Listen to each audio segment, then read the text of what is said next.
સ્થાનિક સ્વરાજ ચૂંટણી 2025 અંતર્ગત સુરત જિલ્લાના ધાનાવડ તાલુકાની પંચાયતની પેટા ચૂંટણી માટે ભારતીય જનતા પાર્ટીના ઉમેદવાર શ્રીમતી દીપિકાબેન રામસિંહભાઈ વસાવા 156 માંગરોળ વિધાનસભાના ધારાસભ્ય શ્રી ગણપતસિંહ વસાવાની ઉપસ્થિતિમાં પોતાનું ઉમેદવારી પત્ર ભર્યું હતું.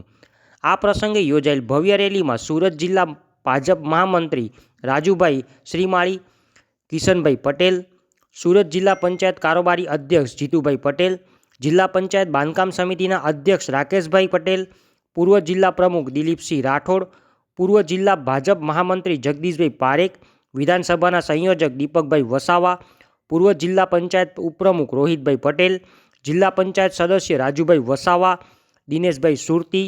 તાલુકા ભાજપ પ્રમુખ અમીશભાઈ વસાવા, તાલુકા પંચાયતના પ્રમુખ રમેશભાઈ વસાવા તેમજ ખૂબ જ મોટી સંખ્યામાં ભાજપના કાર્યકર્તાઓ,